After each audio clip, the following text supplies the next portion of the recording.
All right, take a look. Take a look. I want to show you a few more points here. Perek Yud Beis Pasuk Chav Gimel. These are essential points now. Everything in Torah is essential. That's the truth. Yud Beis Chav Gimel. It's on page 1002. No. 1004. 1004. So here, the Torah was talking about, we were talking about 1004. We're talking about eating meat. Remember yesterday we were talking about meat consumption. And I don't want to I don't want to take away anybody's fun. We're allowed to eat meat. As a matter of fact, Rabbi Moshe Feinstein, in one of his response, Rabbi Moshe Feinstein writes, you see, there's an interesting halacha.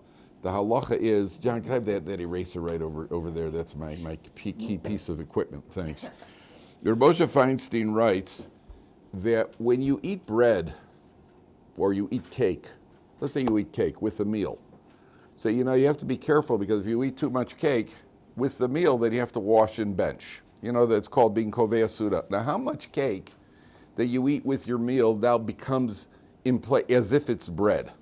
That's how we view the cake. Let's say you have cake with the meal, so there's a certain amount of cake, which then if you eat it with the meal, that means that the cake is the replacement of the bread, and then you'd have to actually wash to eat the cake and then bench on the meal. Okay, that's it. So there's always a question of how much cake.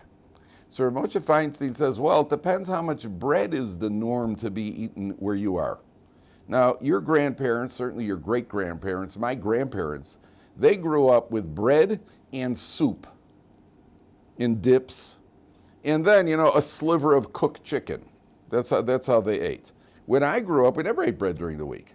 Right? It was meat and potatoes, right? And then more meat and more potatoes. So Rabbi Moshe Feinstein says, well, relative to the way, he says America, which is a land that's been blessed with abundance, which it has, so people eat less bread, so there's less cake that you could eat if it substitutes for bread. It's just a picture of what's happened.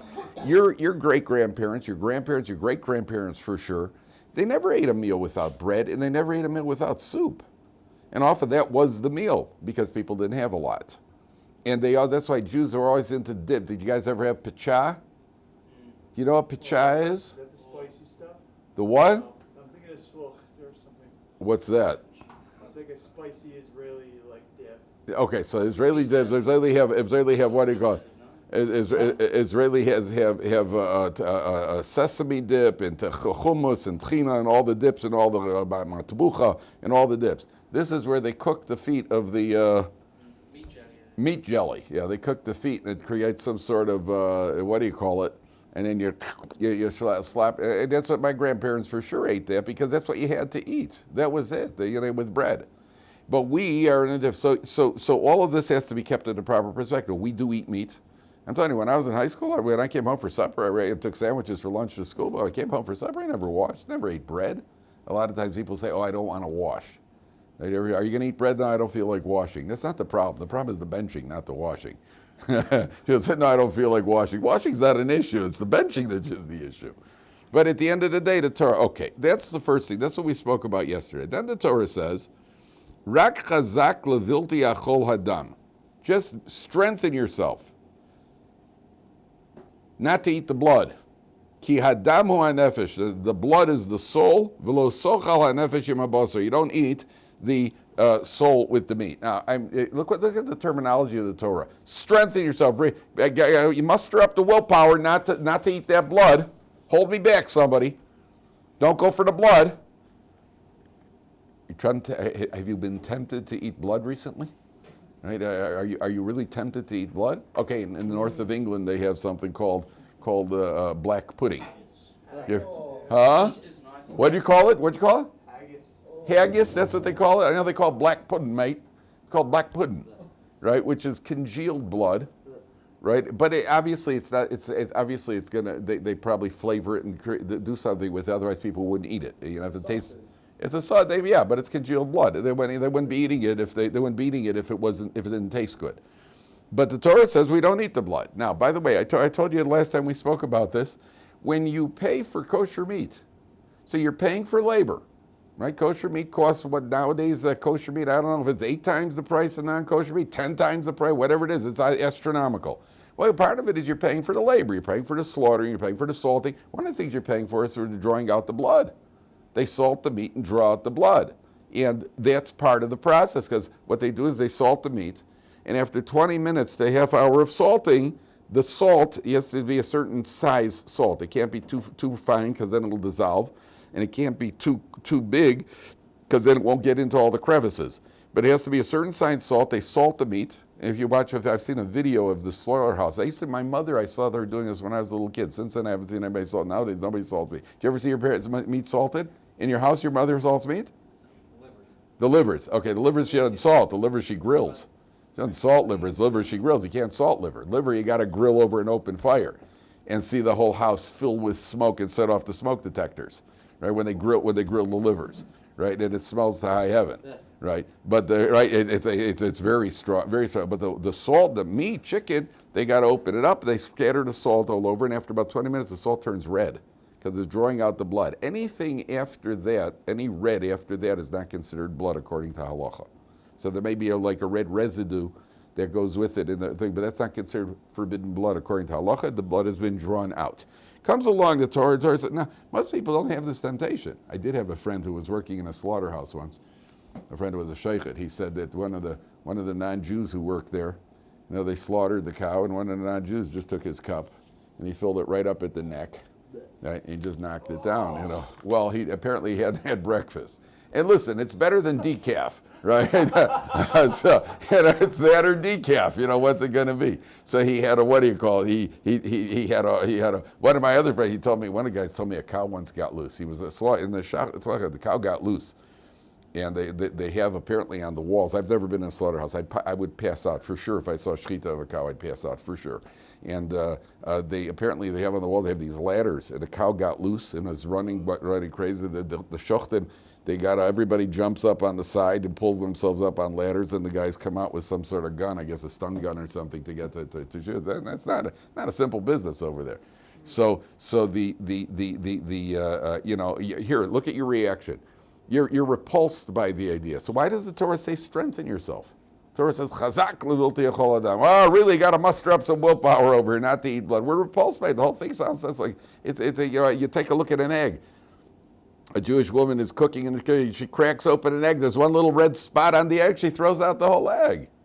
So why is the Torah? What do you call it over here? Why is the Torah? What's chazak? Take a look at Rashi, gentlemen. You got to see this. We're going to read the whole Rashi here.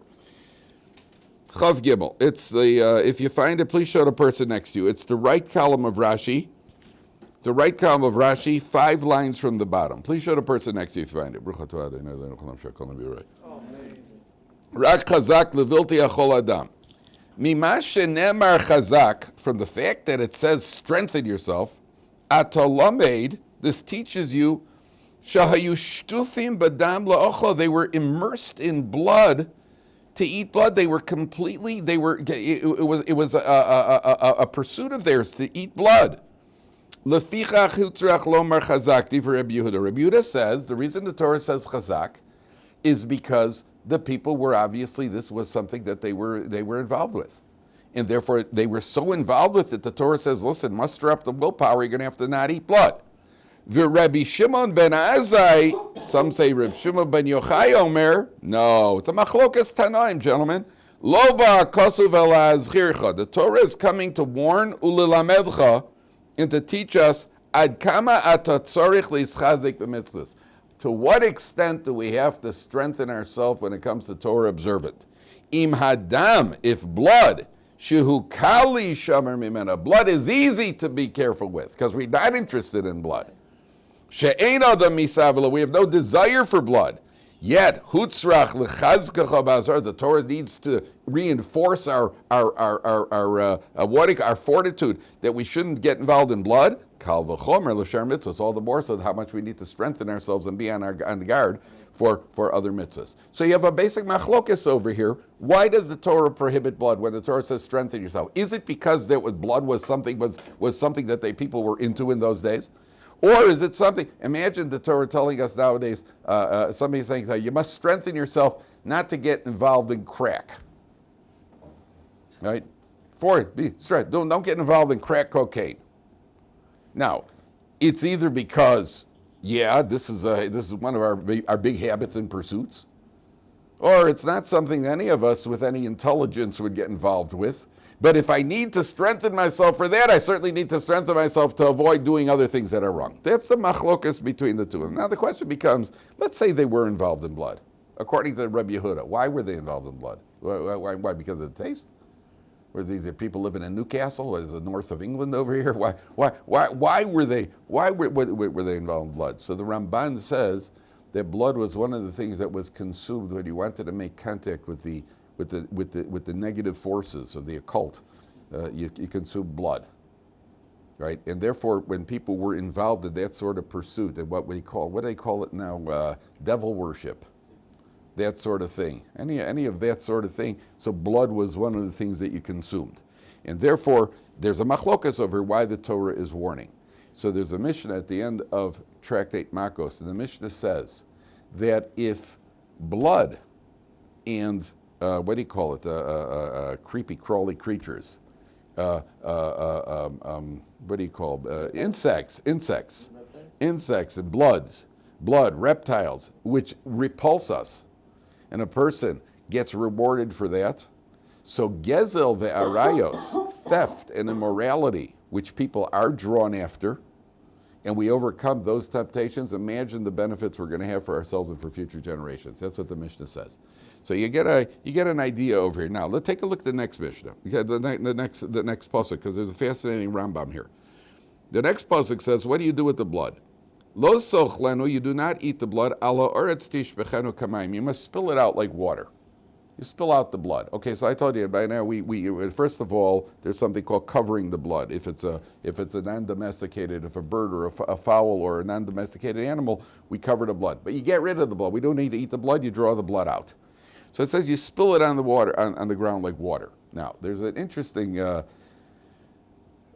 Is a fundamental principle. Let's say you walk into a non-kosher, you walk past a non-kosher restaurant, and you get a whiff of some food at a non-kosher. Let's you walk. This happened to me in a supermarket. You walk in a supermarket in America, they got a non-kosher bakery there. Boy, that smells good. Fresh donuts at 10 o'clock in the morning. Now, what should my attitude be? Like, yuck, treif, right? Or should my attitude be, boy, that smells pretty good. I think I'd like to indulge, but I can't. Which is the proper attitude? What do you say, Josh? What would be the proper attitude? That's the proper. Says the Rambam, that it depends. If it's what's called a mitzvah sichli. Sichli means that it fits human logic. All mitzvahs in the Torah are logical, just that not all of them by human logic, because we don't understand them.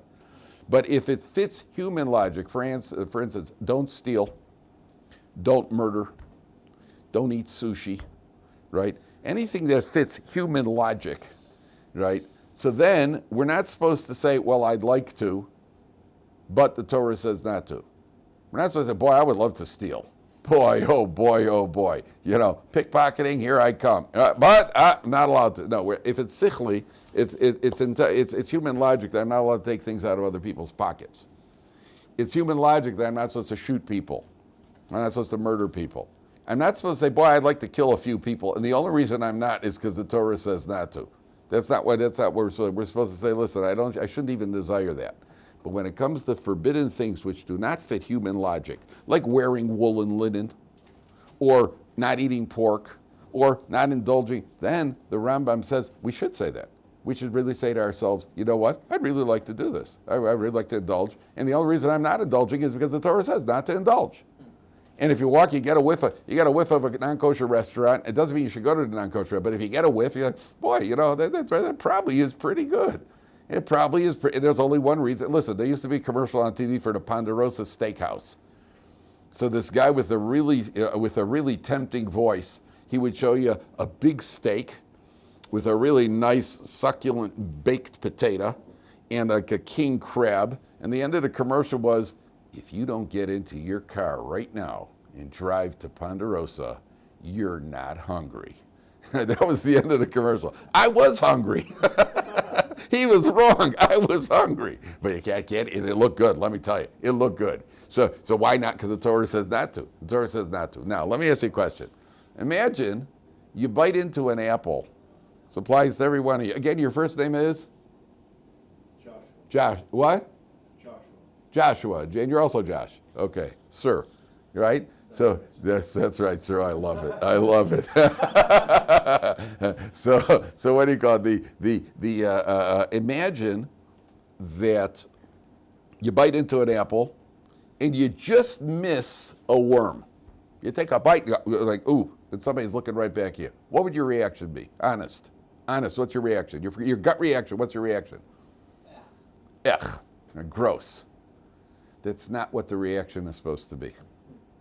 The reaction is supposed to be, wow, I almost transgressed 4, 5, or 6 prohibitions here by eating a bug, a worm, a fly, whatever it is, depending on what the creature is and how many wings he has. That means that it shouldn't be because of ugh. It shouldn't be because of ugh. That's what the Torah is telling you over here. Why does it add this, spill it on the earth like water? Why does it spill it like water? I spill it like blood. Spill it out like water. So the plain meaning is obviously just like water doesn't mean anything to you. The blood shouldn't mean anything to you. But the commentaries say what it's telling you is you should relate to it as if it's water. That means I'm not spilling it out because it's repulsive. I'm spilling it out because the Torah says to spill it out. And I told you that blood obviously is not all that repulsive. If it's treated properly, obviously it can become something that people do use as food. So the Torah, they're talking about the Rambam is talking about the Torah's attitude over here. Do you know there was once a rabbi, Rabbi Dovid Baharan. This Rabbi Dovid Baharan lived around the turn of the 19th century. So he lived in ancient Old Jerusalem. And the people in Old Jerusalem, they all sat all day and they studied Torah. And he was sitting in a base medrash learning Torah. And his daughter would bring him food every day.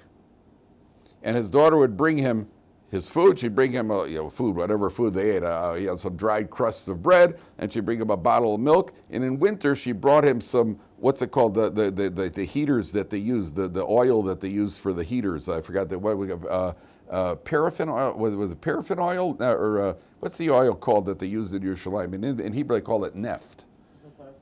Is it paraffin oil? I think and it smells. You burn the thing. I actually didn't mind that smell so much, but when I was a little kid, they had that in Israel. This thing, and you'd smell the whole house would smell. I actually didn't mind it so much. So his daughter, for the winters in the cold stone shul, he'd have his bottle of milk and his bottle of paraffin oil and his bread. So his daughter comes in one day and she brings him the food. She's supposed to come back an hour later to take out the dishes. So she comes back an hour later. And she says, "Daddy, you didn't drink your milk." And he's learning. He says, "I drank my milk." She says, "Daddy, you didn't drink your milk." He says, "I drank my milk. Why are you bothering me? I'm learning." He says, "You didn't drink your milk." So he looks up, and sure enough, the bottle of the oil is empty. The milk is there, the bottle of oil empty. What was his reaction? "Oi! I made a bracha levatola." Because he made a shackle and he drank oil. My reaction would be, nobody light a match around me. Heartburn. It'll be an Alka-Seltzer commercial. Another form of heartburn. Nobody light a match around me. That would be. So that's his first reaction. His first reaction is, "Oi!" But I made a bracha that I shouldn't have made. It's unbelievable kavana that he could drink it and not realize. There are stories of Gedolim who did that. There's a story like with that about the Stipler, Reb Chaim Kanievsky's father, who used to eat, he used to learn also. Remember, these are people, they would learn, you couldn't break their concentration. So he would eat in the base of medrash. They would bring him also his dried bread crust and his piece of salty herring, that sort of, and one day that he was eating, somebody said to me, "You didn't eat." He said, "I ate." And apparently a piece of plastic, the story is documented. I don't know if I believe it or not. You could believe that it's documented. Whether or not the guy who documented it is telling that is actually happened, I don't know. But apparently a piece of plaster had fallen from the ceiling, and the Stipler just ate the plaster, which just tells you about what the food was like in the Vardik back in Europe. If you couldn't tell the difference between the player, it wasn't anything to write home about. With what he called. There was another Rav. It's just a remarkable thing. I wish this is just to teach us what kind of levels await us. There was a Rav in Israel who was nifter a few years ago. His name was Reb Shraya Deblitsky. Reb Shraya Deblitsky was living in either in Petach Tikva or Bnei Brak, one out in that neighborhood over there. And one yontif, he was carrying a candle from one room to the other, and the wick of the candle, the top of the candle wick, the burning wick, fell on his finger. Now picture that happening. A burning wick falls on your finger. What's your first reaction? Like that. His first reaction was like this. to grab his hand so that his hand doesn't move, because if he shakes his hand, he might extinguish the wick. So you're talking about being conditioned, where this is a lifetime of conditioning, where your reaction, you know what it reminds me of? Those guys who protect the president. What are they called? The media. That's a good one, yeah. The Secret Service guys. When they hear a shot, they actually shield him with their body, and they do it. They actually shield the president. They have a gun, they're shooting, and they shield the president with their body. Now that's a reaction. They're trained to actually do it. I think I got a hunch that once in a while, when they're upset with the president, probably somebody slams the door and they throw him on the ground and jump on him because they're upset with him for something or else. So they throw him. They look. Oh, sorry, my bad. We thought it was a gun. Under the pile, they're probably who knows what. But these guys, it becomes a reaction. You're trained. That is your reaction. They do it. They do it. The guy, there's a shot, and they actually shield him with the body. Then they get him into the car and they drive him off, but they actually do it. So the Torah is telling you that's what the attitude should be. Okay, now take a look at Pasuk Chav Hei. Lo sochlenu, don't eat it. Leman yitav lecha ulevanecha acharecha. That should be good for you and your children after you. Kisase ayosher be'enei Hashem. By not eating blood, we benefit ourselves. So here in Pasuk 26, Rashi brings that down. Take a look. Right, that's what I told you. Rashi brings out what I told you earlier about if you stay away from what do you call from blood, which is repulsive. So certainly if you stay away from theft and immorality. Okay, now take a look at Pasuk Chav Ches. There's a fascinating what do you call it? Fascinating idea coming up. Yud Beis Chav Ches, bottom of the page. Shmor. 3 lines from the bottom on 1004. Shmor, guard, vishamata, and hear, es kol hadvorim ha'ele asher anochi mitzavcha. Guard, safeguard, and hear all of these things which I command you. L'man yitav lecha ulevanecha acharecha ad olam. That should be good for you and your children forever. When you do what's good and right in the eyes of Hashem. Now, obviously, the first thing you should ask, what is those two words, shmor, vishamata? What do shmor, vishamata mean? Protect and shmata. Is to hear. Oh. Shmor means safeguard and hear.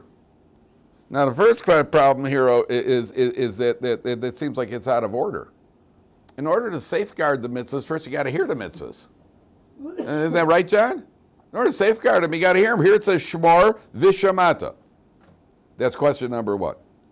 Shmor vishamata. Nasa v'nishma. Do it, and first do it, then then understand. So shmor means do it. Vishamata could also mean understand. Right? Where do we find this as precedent in the Torah? Right? When Sarah Imenu has a child, after all those years, what does she say?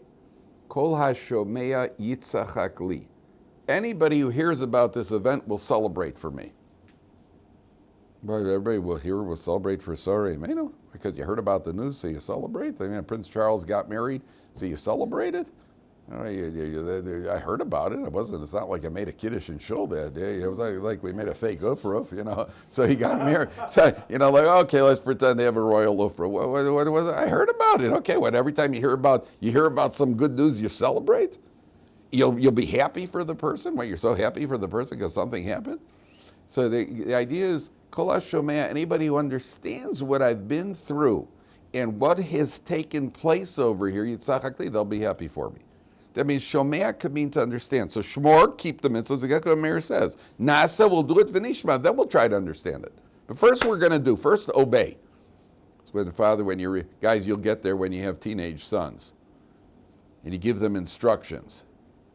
Guys, I need you to take this stuff and I need you to load it up in the car. Why?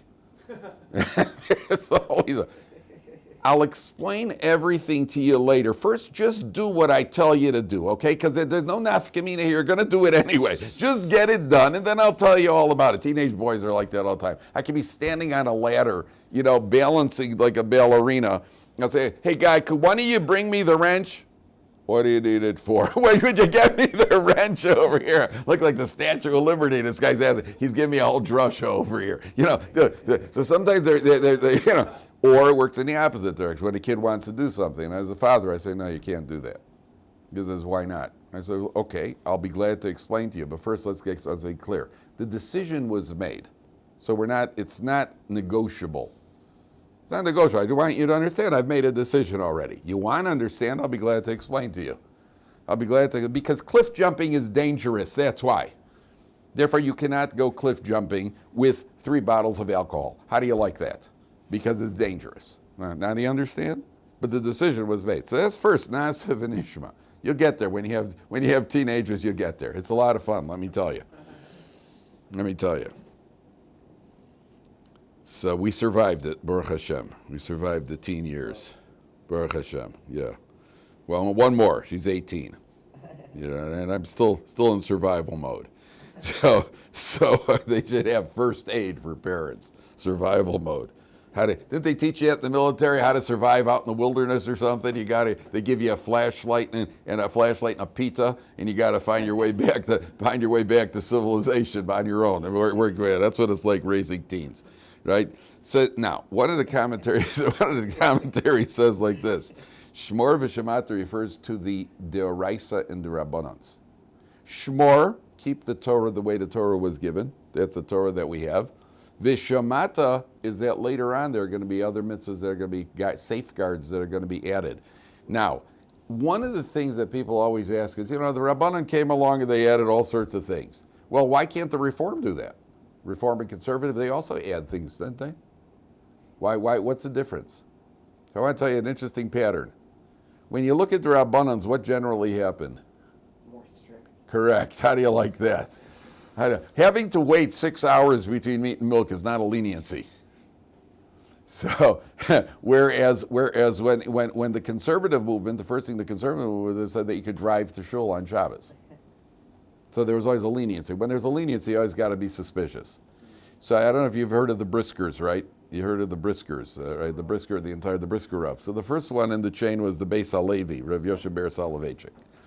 So there were these reformers, the maskilim, the Enlightenment. So they were always hawking so they came to the Brisker, to the Beis Halevi, they came to the Brisker Rav. They said to him, listen, the Briskers were known for their stringencies and and they said, why so tough? We got to loosen up the Torah a little bit because it's too hard for people. So they came to the Beis Halevi and they said to him, we need some leniencies. So the Beis Halevi, he's surprised. He said, you know what? I agree with you.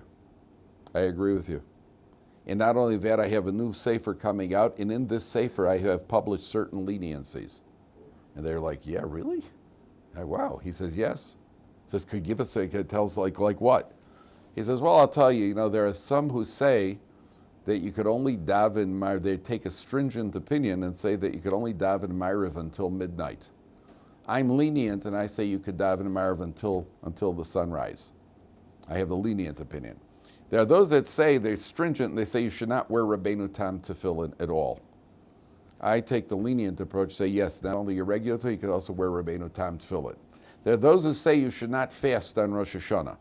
I take the lenient opinion and say you could fast on Rosh Hashanah. And he just hit him with one after the other, showing him the leniencies, which is brilliant, absolutely brilliant. Showing him he's lenient, the others were stringent, he's lenient. You want a leniency? Here's a leniency for you. So Shmor means the Torah laws, and Shemata means the rabbinic laws. Now, I want to show you something, you're going to enjoy this. This one you're going to really enjoy.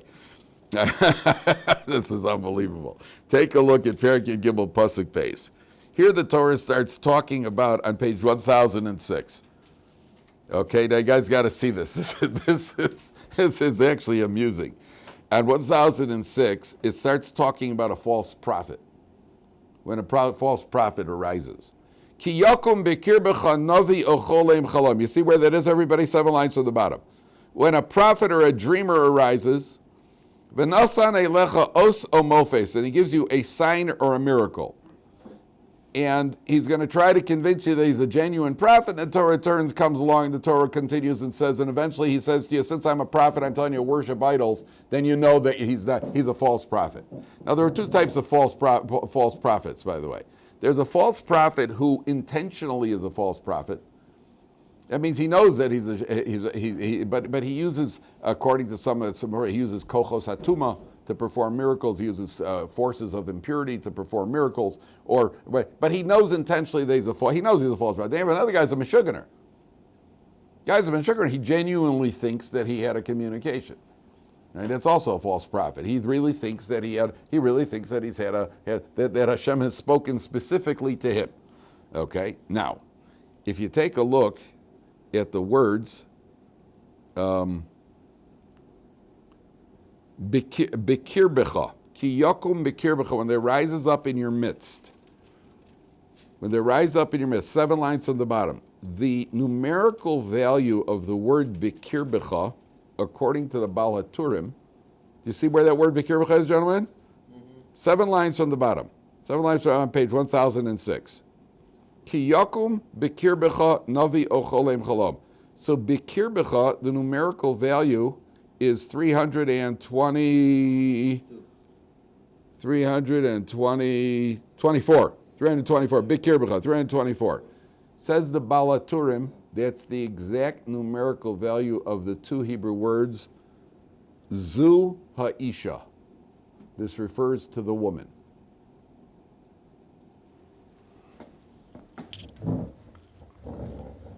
There's no, what do you call it? Oh, shit. Oh, here we go. Okay. Bikir b'cha. 1 second. This is just the tip of the iceberg. Bikir. This one's been executed. He was beheaded. Okay, leave it. Mary, leave it. Bikir b'cha is zu ha'isha. It's a numerical value. This is the woman. The Baal HaTurim writes that. Shalom aleichem. The Baal HaTurim writes that gematria. Okay. In many of the Chumashim, it is. That's the gematria. In many of the Chumashim, the Christian censors took out that Baal HaTurim because they felt that Zu Ha'isha, he's referring to the mother of Yeshka. And they're talking about the false prophet over here. And not only that, Navi, the word Navi, the next word, is the same numerical of Ubina, and her son. This is the mother and her son. So the what do you call it? The Christian censors. There were many of the what the Talmud Bavli writes about Yeshka. Nowadays we have it. We have the uncensored versions. But the Christian censors in the Middle Ages, they took issue with the fact that we were poking fun at not only poking fun, we were also poking nails. But that we were poking fun at their God. So the Baal HaTurim that says Zoha Isha, I'll get to you 1 second, Mayor. The Baal HaTurim says Zoha Isha, they censored that from the way. Now, there is a different opinion among the commentary, our commentaries, because some of our guys said that's not what the Baal HaTurim was referring to at all. Because if you look in the Sifri, which is the Medrash Halacha and the book of Devarim, it says that a woman, the Torah is emphasizing that a woman could be a false prophet also. They're just telling you from a halachic point of view that when the Torah talks about a false prophet, it doesn't have to be a man. It could be a woman as well. They took it very personally. Right? That's what happens in life. When you know you're wrong, you get very defensive.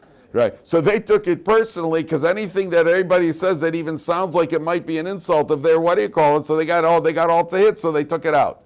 Others say, no, that is what the Baal HaTurim is referring to. In addition, he's referring to that, he's alluding to the fact that you could have a false prophetess, right? So instead of staying in the kitchen and baking pie, so she goes out and she becomes a false prophet, gets herself killed, right? So that's what the Torah is referring to here. Now, yeah, Mary, what were you going to ask? I mean, in the beginning of the Parsha, it also said about these other gods that the people will like. It says be careful because then if you don't follow Yeah. And it says like it's almost the same phrase about the Elohim Elohim Achirim. This is Elohim Achirim because it's not God. It's talking about the God. Right. Right. It's the same idea, the same temptations. It's the same exactly the same temptations. Now I just want to go back. There's a letter from the Rambam to this happened in. I was telling you about Meshuggahers. Right. There are two types of false messiahs. There's a false messiah who's a charlatan. He knows he's a charlatan. Then there's a guy who genuinely believes it. So apparently there was an incident in Taiman, Yemen. The Rambam has a correspondence with him with some guy who claimed that he was the Mashiach. And the king, eventually, he started annoying the Arabian king over there, the Yemenite, the king in Yemen. And eventually they arrested him for claiming, and they told him that he has to denounce his messianic delusions, and he wouldn't. And he said, I can prove to you that I'm the Mashiach, because if you chop my head off, I'm going to come right back to life. Well, they did, but he didn't. This was in the time of the Rambam, some false messiah who had genuine. That's why I tell you there are two types of false messiahs. There's a false prophet. There's the false prophet not a Mashiach. I said Mashiach. I meant a false prophet. There's the false prophet who says that who's bluffing. And then there's the false prophet who really thinks he's a prophet. He really thinks what we call drug flashback, he thinks is prophecy, right? Or he has some sort of delusion. And so this guy was delusionary, and he said to the king of Yemen when they told him to stop with his nonsense, I think they said either convert to Islam like they did to Shabtai Tzvi, who was a false messiah, and he said, no, I'm a genuine prophet, and I can prove it to you, because if you chop off my head, it's going to come right back. I'm going to come right back to life. So he didn't. That was the end of the story. The Rambam has there's a correspondence between the Rambam and the community. So just show you, people are capable, a lot of nuts, people are capable. So I'll get to one second, but it's very important. But, the Torah says if a guy like that comes, you got to execute him. So I saw that the Alter of Kelm, he said, why? What did he do wrong? I mean, the guy genuinely doesn't know. The guy genuinely thinks he has The answer is, why does that happen to certain people and not other people? That means there was something inside that was rotten to begin with. Reb Moshe Feinstein never had delusions. Chazon Ish didn't have delusions of grand. Why was it all of a sudden certain people? That means there was something else that wasn't right. We're talking about something that, it only starts with a minor crack, but it gets to over here. That's just an indication of something else that was wrong inside. But you didn't find Rosh Shtamen behaving like that. That's why he needs such a person needs to be executed. The Torah says he has to be put to death. Somebody was going to ask something. John, go ahead. Yeah, how do we read this pasuk in Lamed? The English says, how did these nations? It's concerning worshiping gods of people that have been destroyed. Yeah. How did these nations worship their gods, and even I will do the same? I'm just not sure how to read He's that. Shomer Lecha, 3 lines. He's asking about 3 lines from the top. Good, I'm glad you brought this up. He's Shomer Lecha Pentinakesh Acharei. Be careful that you're not drawn after them. Acharei he shamda mi panecha, after you wipe them out.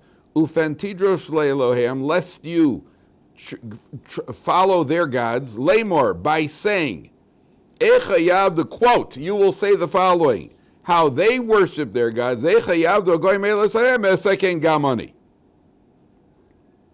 Let's talk about a quote. They're saying, don't get involved in a situation where eventually you're going to say, whoa, the way they worship, I also want to worship.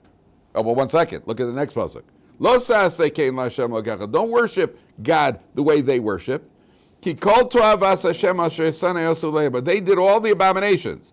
Ki games b'neim b'noseim yisrufu b'Yisrael. They even burned their children as offerings. Like the Molech, what do you call it? And here there's also an amusing Rashi over here. Where Rashi says, it's the left column, top line. We'll finish with this. I just want to show you this last line. Ki games b'neihem gam l'rabos es avoseim v'imoseim. Their parents also they sacrificed to the gods.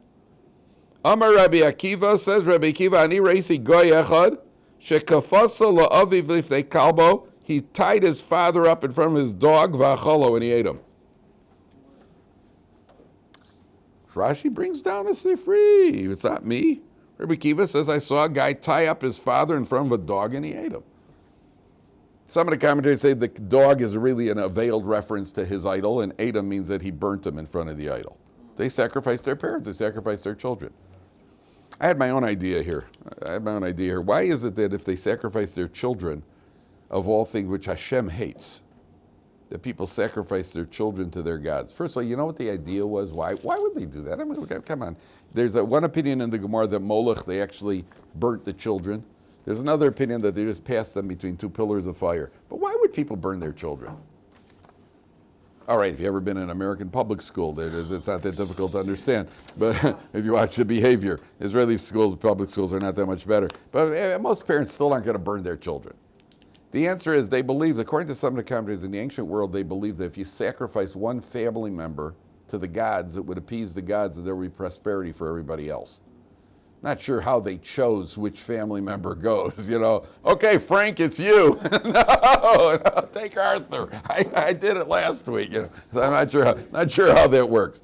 But I think that there's something else over here. You take even a feminist who is a strong-willed feminist, who she marches to her own drummer, which means that she's opposite the rest of the world, and she gives birth. She gets pregnant. She gives birth to a baby. Even she breaks down emotionally and starts talking about what a miracle it is. Because when you see a child born, then you see the hand of God. The biggest so-called atheist in the world, all he needs to see is a baby being born, and it's obviously it's a miracle. Every woman who gives birth says, "Well, how could this have happened? It's a miracle." Then you take this in miracle, which shows you there's a God, and you go and you sacrifice it to the other gods. That's the ultimate slap in the face to Hashem. Yeah, he just gave you a gift. He gave you a miracle that you see him clearly. There's nothing that you can see more clearly. And that the miracle of childbirth, they even call it the miracle of childbirth. And you go and you take that, and it's a pachin punim. That's what Hashem hates. All right.